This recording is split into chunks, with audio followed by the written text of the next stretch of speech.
Hey everybody, it's Derek with Orman here.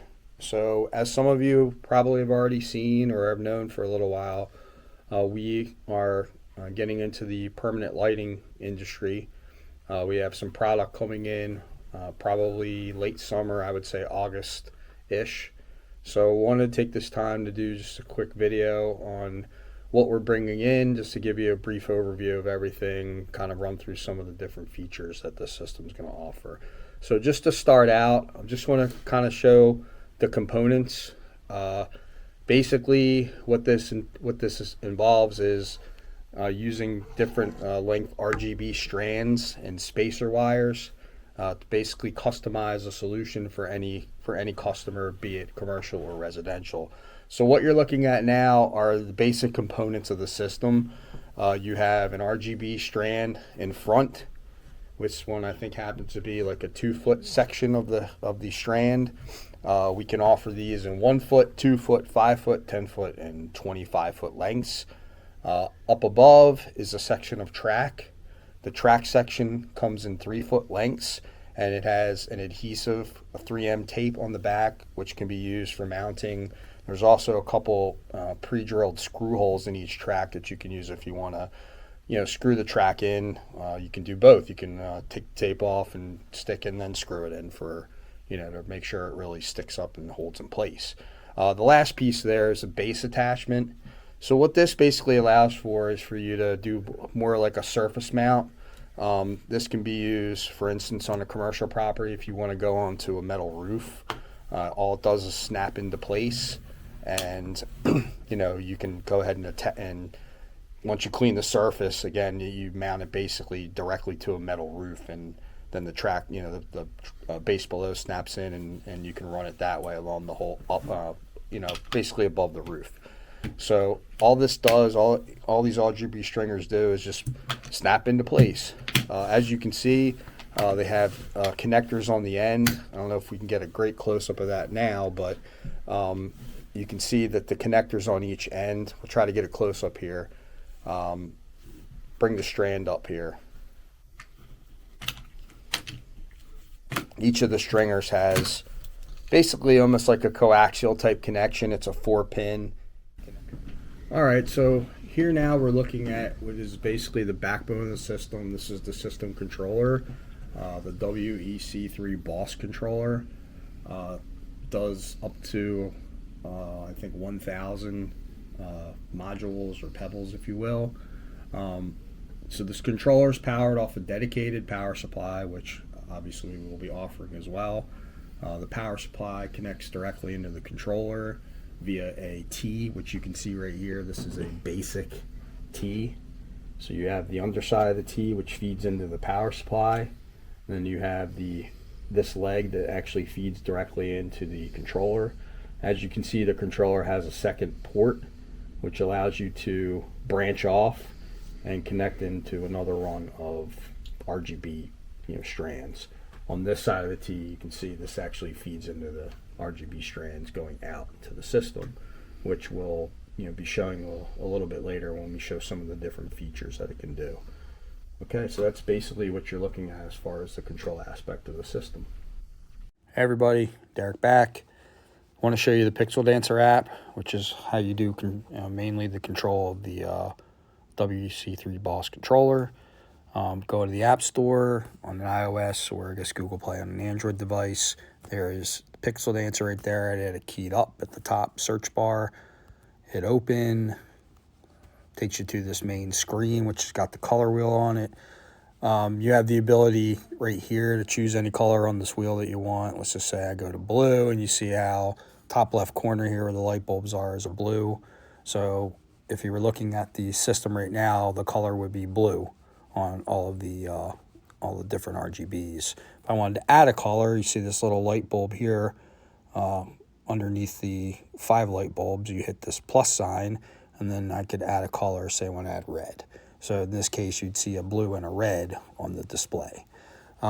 Right down below, you see different settings for speed, brightness, spacing, trails amount. This is the stuff that goes with these different functions down below. Again, I could explain some of this, sit here and explain it forever, but this information can be shared via the manual or also just by kind of playing around with it. Some of it's pretty self-explanatory. Speed, brightness, spacing is pretty easy to figure out what it does. So I won't go into too much detail.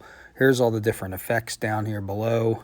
This is some of the, these would be some of the effects that would create an animation in the system where you can, indicate, select something here and you end up seeing it across the whole system, however many RGBs you got set up. If you select right down here at the bottom, events, this is all the preset settings, different holidays. I'll only show you here a couple, like for instance, Independence Day is coming up.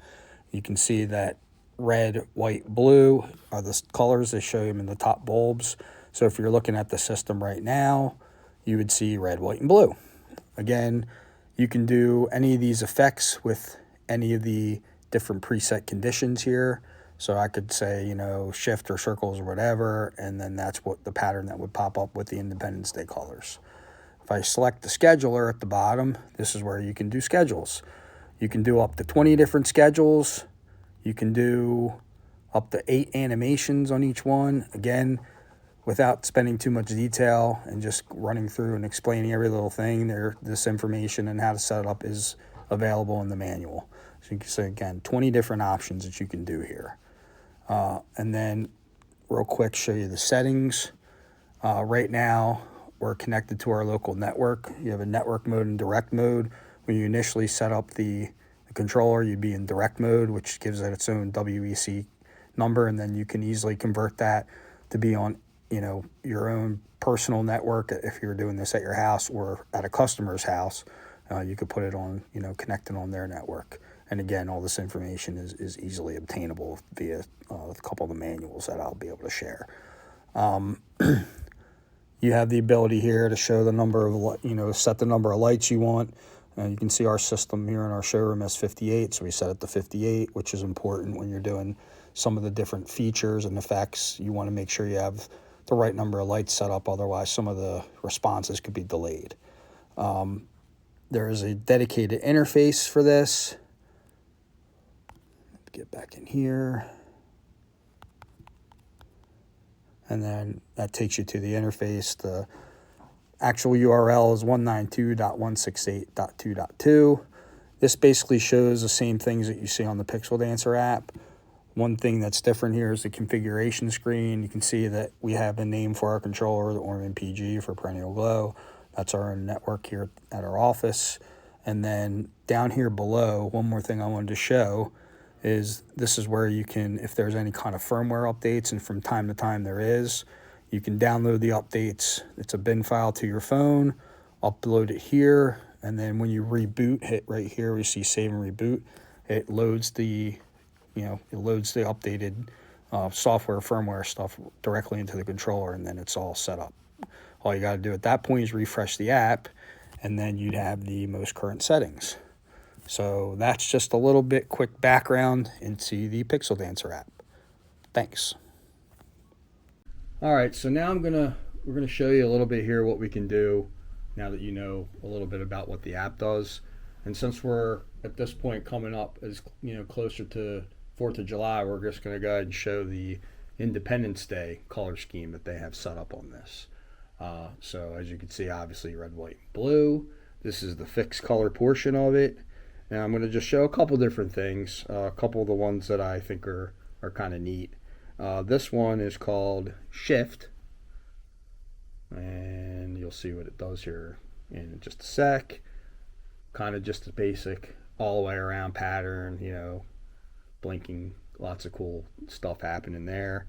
You can change the speed to make it really fast, or you can make it slower. There's a few different things. Spacing wise, this is the lowest setting on the spacing. If you want to make it so that it's spaced out even more, you can do something like this. Slows it down, spaces it out. You see the red, white, and blue are starting to be more spaced out. You can do some kind of a pattern like that. You have a whole bunch of different options that you can do here with this kind of stuff.